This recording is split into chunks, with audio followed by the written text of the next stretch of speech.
بہت سے لوگ کام کرنے سے بھاگتے ہیں، بچتے ہیں، اور اس کی بجائے وہ دوسروں پہ بوجھ بن جاتے ہیں، جبکہ جو اسلام پسند کرتا ہے وہ یہ ہے کہ دوسروں پہ بوجھ نہ بنے، اپنے دست و بازو سے کمائیں، اپنے ہاتھ سے محنت کریں، دوسروں پر بوجھ بننے کی بجائے دوسروں کا بوجھ اٹھانے والے بنیں۔ یہ ہے اسلام کی تعلیمات۔ حدیث مبارک ہے، نبی پاک صلی اللہ تعالیٰ علیہ وآلہ وسلم کی بارگاہ میں ایک انصاری صحابی آئے اور انہوں نے آ کے سوال کیا۔ سوال سے مراد یہ ہے کہ اپنی ضرورت انہوں نے پیش کی، ان کو پیسے چاہیے تھے یا ان کو کچھ کھانے کو چاہیے تھا یا کوئی ضرورت زندگی کی چیز چاہیے تھی، تو انہوں نے نبی پاک علیہ السلام سے مال کا سوال کیا۔ آقا کریم صلی اللہ تعالیٰ علیہ وآلہ وسلم نے اس سے ارشاد فرمایا کہ کیا تمہارے گھر میں کوئی سامان ہے؟ تو اس نے کہا جی بس دو چیزیں ہیں، ایک تو ٹاٹ کا بچھونا ہے، ایک بچھونا ہے اسی پہ ہم سوتے ہیں اور وہی آدھا اپنے اوپر اوڑھ لیتے ہیں،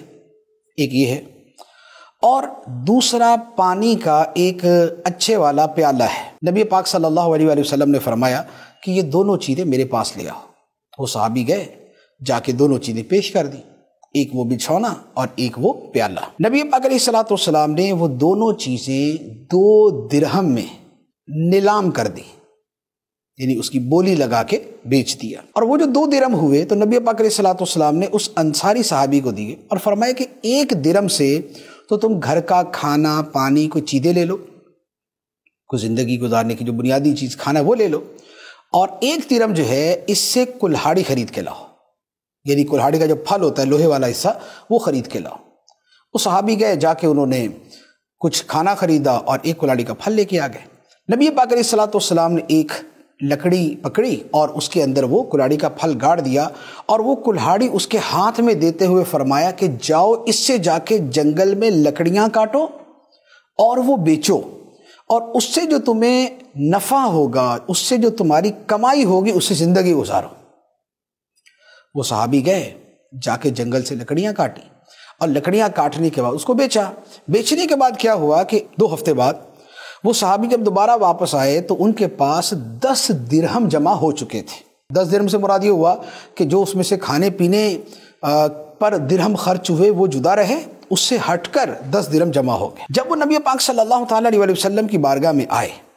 تو آقا کریم صلی اللہ تعالیٰ علیہ وسلم نے بڑی خوبصورت بات ارشاد فرمایا کہ یہ محنت کی کمائی تمہارے لیے کہیں بہتر ہے اس بات سے کہ تم لوگوں سے مانگتے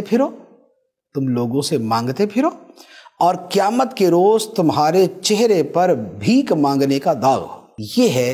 نبی پاک صلی اللہ تعالیٰ علیہ وآلہ وسلم کی تعلیم اور حکمت، کہ ہاتھ نہیں پھیلانا، بھیک نہیں مانگنی، دوسروں پہ بوجھ نہیں بننا، بلکہ جس منیمم لیول پہ بھی جا کر کچھ کیا جا سکتا ہے وہاں جا کے محنت کر لی جائے،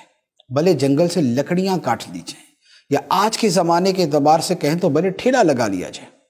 کوئی ہلکی پھلکی چیز بیچ دی جائے، کوئی اپنے کندھے پہ رکھ کے سامان بیچ دیا جائے، لیکن رزق حلال کمانے کی کوشش ہونی چاہیے، کمائی میں دلچسپی ہونی چاہیے، دوسروں کے مال پر نظر نہیں ہونی چاہیے۔